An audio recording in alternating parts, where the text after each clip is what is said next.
Welcome back, homebrewers. In this glass is a type of beer that I have never attempted to brew before. It is a low ABV hazy pale ale, and in this video I'm going to talk to you about how I went about making it.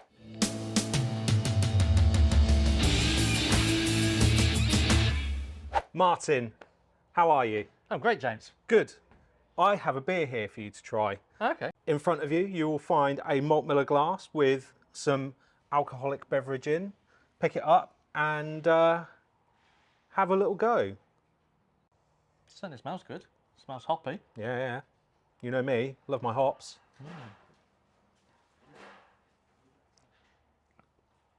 That's interesting. It is interesting, isn't it? It's really hoppy, very fresh. It's got a look of a lot of body about it. Yep. You know, it almost looks like oat milk. It's what is it then? Well, do you remember a few weeks back we were talking about low alcohol beers? Right? Yeah, I drink a lot of them during the week. You Yeah. know, when you want a night off, I love Guinness Zero. I love some of the other ones you can get out there. Yeah. So yeah. And we know that low alcohol brewing is becoming more and more prevalent in the craft world with, you know, breweries like Mash Gang that have broken onto the scene, knocking out some amazing no alcohol beers. Yeah, and some really interesting stuff coming from Northern Monk. Like Striding Edge is such a great beer. We were talking a while ago about brewing a low strength beer ourselves because it's not anything we've ever done. So I had a go, and this is the result. Wow, okay, so how strong's this? This is 2%. Really? Yeah. Well, all I can say, James, is I need to know a bit more about this. How did you get started on this, and what were the challenges you faced? Because it's really, really interesting. Yeah, it is, right? There are some very specific things we need to know before we venture into the world of low to no homebrewing, okay? And that's where I started.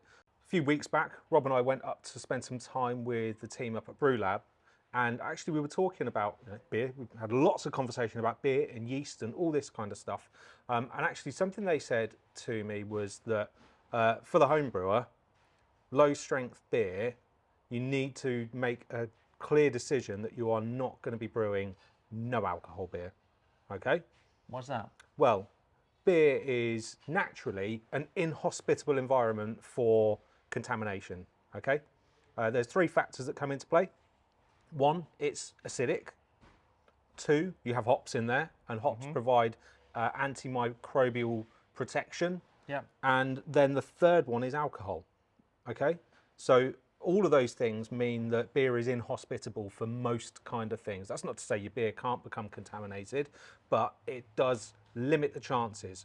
You remove one of those entirely, and actually you expose yourself to a greater risk of spoilt beer or, at worst case, making yourself unwell. So the distinction then is to go with low alcohol brewing, okay? And it's a fairly loose term. Now, no alcohol brewing is considered anything that's 0.5% or below. Low alcohol brewing really is anything that's kind of under 3%, okay? So I thought I'd go bang in the middle and choose to brew a beer that was around about 2%. Now, this was my first attempt. So I wasn't really sure where it was going to finish, but I had in my mind that I wanted to be somewhere between 1.5% to 2.5%. Around about that 2% figure would have been ideal, okay? Yeah. So that was the first consideration that I had to put into place. In terms of the recipe, how did you come up with the recipe?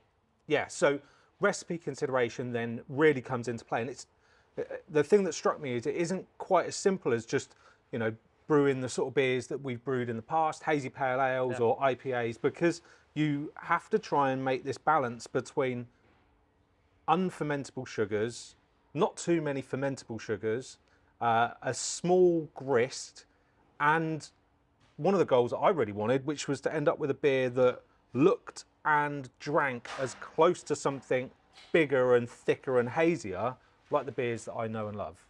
Okay, so how big is your malt bill on this, and what was it? Yeah, so it's actually a little bit more complex than you might think. We started with 2 kilos of Simpson's finest pale Marisotta. And the reason I chose that was because I could have chosen like Simpson's best, you know, something really pale, but without a huge amount of flavour. But what I wanted to try and pack into this is malt character. So I went with the pale Marisotta because it's more malty than kind of most base malts, okay? I didn't want just white malt that was going to add a load of fermentable sugars. Okay. Then I layered in a few additional malts on top, and I started with oats because we know that oats help to give mouthfeel and body to a beer, help with a little bit of the head retention and that slight oiliness that you get. But I didn't want to go too far, so we've got 500 grams of oats. Okay. Then to just add to the complexity, help with a little bit of head retention, and like I said, that slight sweetness that we want to leave in the beer, but not wurtiness. I had 200 grams of dextrin malt, 200 grams of caramel malt, and 200 grams of light Munich malt as well. So after selecting your malts, probably the next most important thing is thinking about the mashing and how you're going to brew it. Yeah, in the past, you'd probably, when you're building a recipe, go from the malt straight into the hops, but actually I needed to stop and pause and think about mash steps, because this is really where the magic's going to happen, combined with yeast choice, which we'll come on to shortly. What we need to try and do with our mash is create as few simple sugars as possible.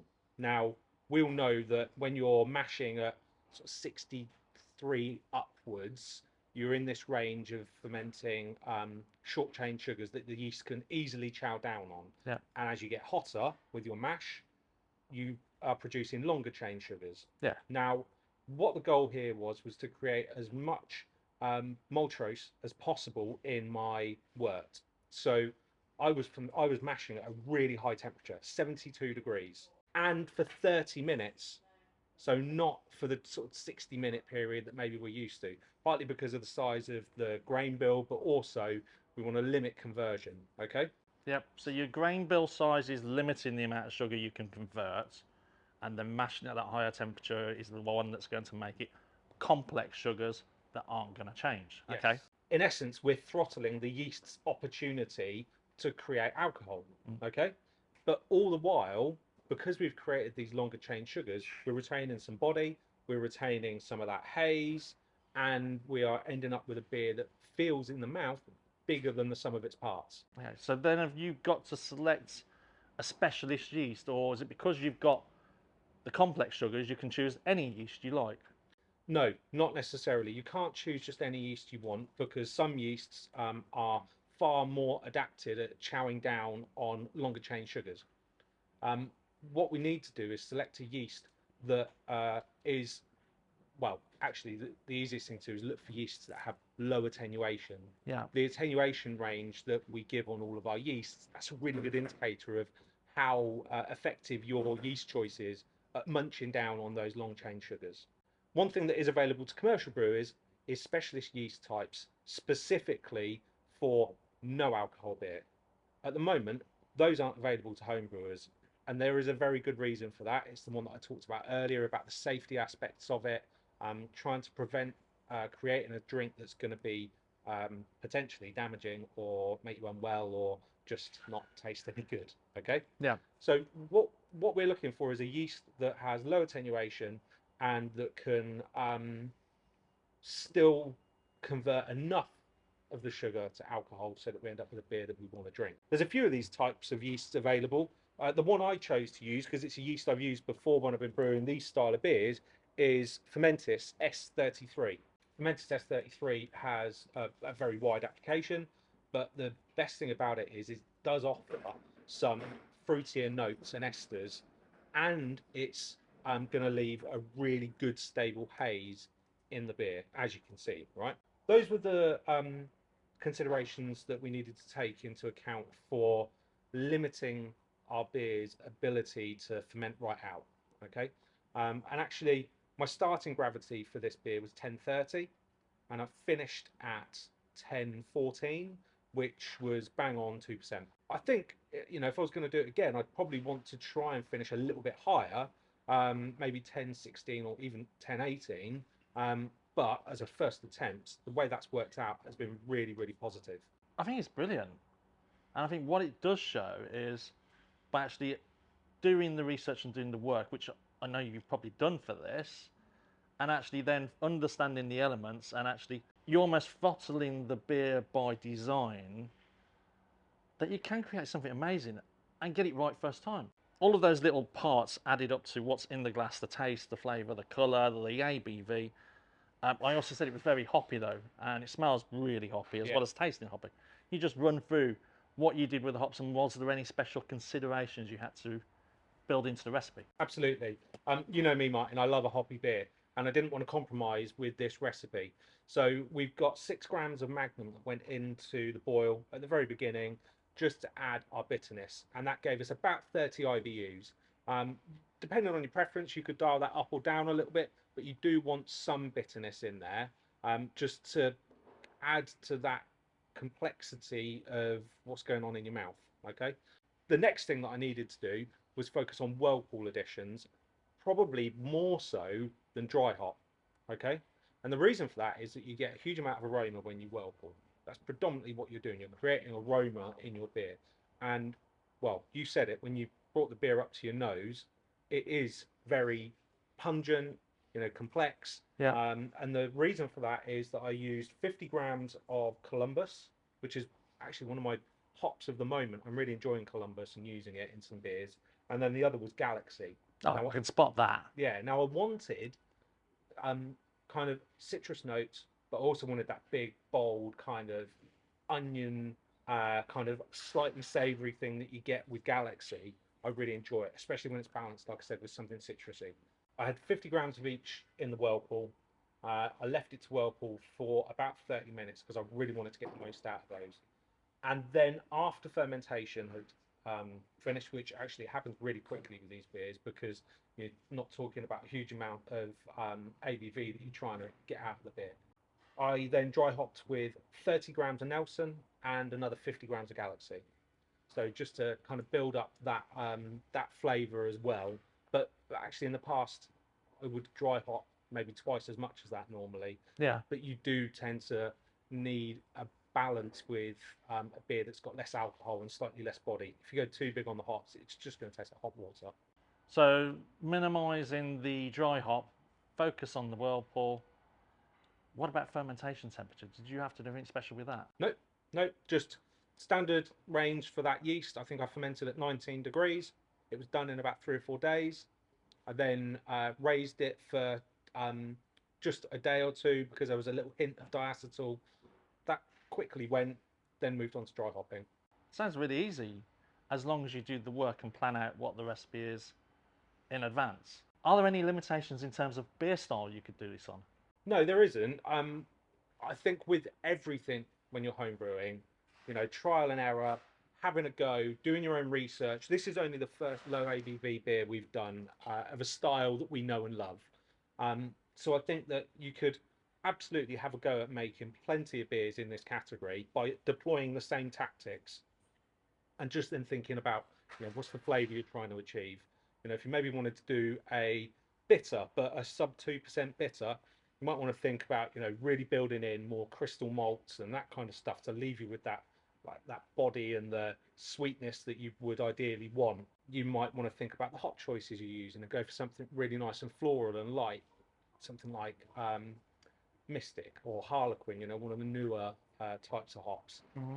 Equally, if you wanted to do something like a low ABV stout, where you could absolutely get the colour and the body by following these steps, and then just really thinking about your mash profile and your fermentation, because again, you could achieve that, I think, if you really put some work into the recipe. I think I'd really love to see you do some more of these. I'd love to see that West Coast Centennial low ABV. You know where I'm going with that. Yeah. And then that stout, like you're talking about. Like I say, I've drink a fair few lows and zeros through the week. Don't want a beer every night, but I do like the taste of beer.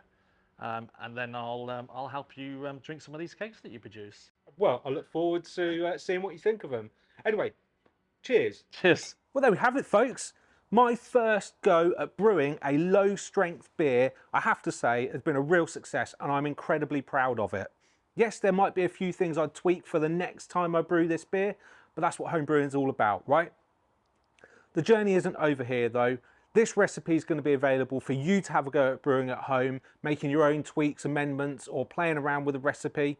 But what I also want to hear about is your experiences of brewing your own low strength beers. So please, if you've got any thoughts, comments, ideas, or stuff you would like to see us try, put it in the comments below and we will see what we can do. All that remains is for me to say thank you for watching. Don't forget, subscribe to our channel and hit the bell for notifications. And you can follow us on Facebook, Instagram, and Twitter. Cheers.